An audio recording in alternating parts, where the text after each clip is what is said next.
Hi there. How are you guys doing? So before we get to your lunch, I guess we can talk about a little bit about waste and the hidden treasure that's in it. So before we start talking about waste, I just wanted to show you a fairly beautiful picture with a little bit of grain pastures, some white birds. This picture was taken in Dane County, Wisconsin, USA. So in the wintertime, it will be snow-covered. You could probably have some snow sports going on there. But do not be fooled with this pretty picture, because underneath here lies this. The landfill. The landfill that will be our legacy of the 20th and the 21st century life on Earth. While it is not a very sightly picture to look at, I do believe that this waste has a lot of potential. Landfills and waste are not a lost hope, but this is the future. As the youths that want to own our future, we need to own our waste first to make it happen. So how do we do that? So this is one of the ways, the easiest way, but should be the last resort, which is basically capturing the methane gas that's being released from the landfill. You can do this if you have a well-managed landfill. But if you're doing this, this means a lot of garbage is being sent to the landfill. So this is the projection that shows the projected global waste generation. By 2025, the global waste generation are meant to double. From 3.5 million tons per day, it is going to be 6 million tons per day. And by 2100, it will be 11 tons per day. So the blue line there shows what will happen if the trend of generating waste continues as it is today. The red line, though, shows what will happen if there is a little bit more of population growth than expected, as it is now. The gray line, while it shows a little bit more of positive outcome, that shows what will happen if we have a smaller, wealthier group of individuals and also implementation of good environmental policies. Regardless of the scenario at hand, the projection of waste is growing. So what is it in the landfill? Why are we keep sending things to the landfill? So we have 44% of food waste and garden waste. That is food leftovers, food that was not consumed somehow that ended up being in the landfill. Your garden clippings, your grass, your trees that were cut down, everything ends up in here. There is 17% of plastic. There is 14% of other materials. There are 4% of metal, 12% of plastic, etc. Out of the 44%, how did it end up there, right? The food waste. 1/3 of all globally produced food for human consumption ends up being wasted. That means, let's say we grow 30 apples in a tree. 10 out of them, we throw them in the garbage, perfectly edible ones, before we even eat it. Why? Sometimes it just doesn't look too good to be sent to the market to be sold. That's the reason why this food is being thrown on. Sometimes it's lost in transportation. Our food travels miles from all over the world, so there's a lot of loss that happens here. But food waste, does it need to end up in landfill? Isn't there is a better option? There is. So this picture shows that two Princeton University researchers in 1997 discarded 12,000 tons of orange peels into a not so fertile land in Costa Rica. What is 12,000 tons? That is 1,000 trucks of one of these trucks.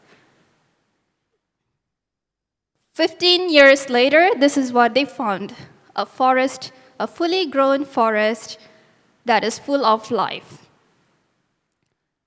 So, if we don't throw our food waste into the landfill, but instead use it as a compost, there are a lot more of opportunities. For comparison, this is the controlled environment that they did not throw the fruit peels, and on top, where the trees are the place where the fruit peels were thrown away. In this bin here, we see bananas, cabbage, milk, etc. These are not just food. These are carbon, phosphorus, sulfur, sodium. These are the basic blocks of life in Earth.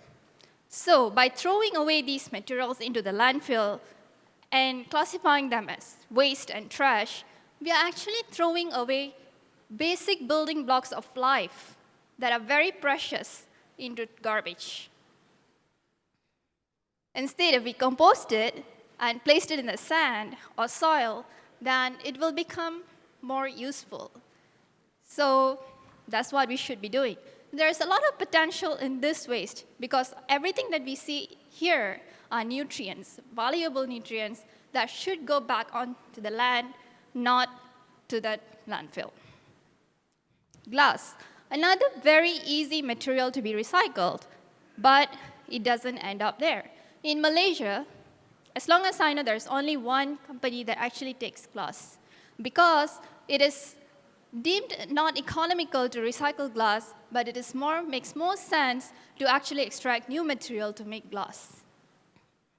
Events. We are here at one of the events, right? Events are very, very wasteful. Just look around you and think about how many of the products and materials that are being used today is going to go to landfill after this event. One of the items are these carpets. This red carpet and also the white branded boards over there, these will go to landfill whenever this event, like not this event, but whenever an event finishes. In the cases of trade shows and exhibitions, they always go to landfill in like 2 to 3 days' time. Why? Because every event organizer wants a different colored carpet based on their branding, right? So while we wait for something needs to be done, but while we wait for some changes need to happen, we, at Biji, what are we doing? We are upcycling this waste. So this is a picture of a laptop sleeve folder that was made using carpet files from conference halls. So this particular folder was made from carpets that were collected in a convention center in Kuala Lumpur. I and my colleague personally filled up a 1 3-ton lorry full of carpets after a 3-day event. Just imagine how many convention centers are there in KL, in Malaysia, and in the world. And if this is the industry standard practice, how many carpets are being thrown every single day all over the world? Is it really necessary? Manufacturing.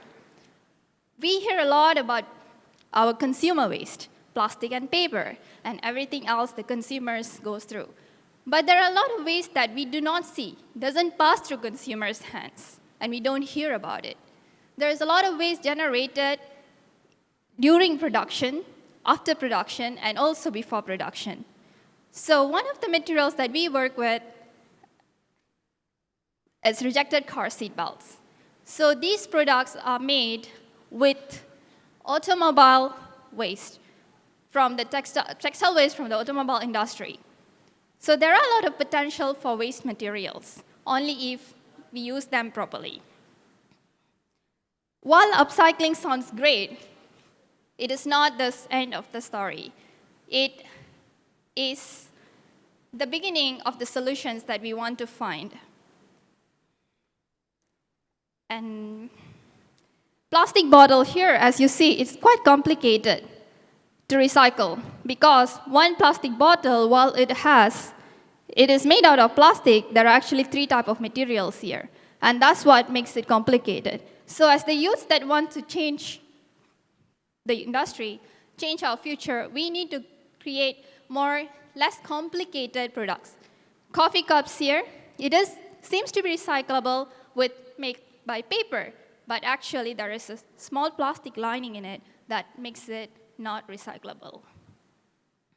So the issue here is everything in nature that you see are degradable, but whatever we make as humans are not naturally degradable. Hence, we end up with waste materials. So the investors and funders, maybe in the future, you should ask your innovators how you're making your product, but how are you planning to disintegrate your product into its original raw materials? And therein lies the future of waste. Finally, I'll leave you with this thought. There is no blue color in nature. So if there is an organism with blue color, that means it has mastered the art of creating patterns on its molecular structure which can refract light to create the color of blue. So if a bird can do that, on the other end, if we want to create blue, we have to paint things. We have to create chemical compounds. So this is a concept called biomimicry, nature-inspired designs. So you could possibly find ways like how to not use chemical compounds or not use raw materials, but simply use patterns to create products. And with that, maybe we can reduce a lot of waste. With that, I will leave you. Thank you.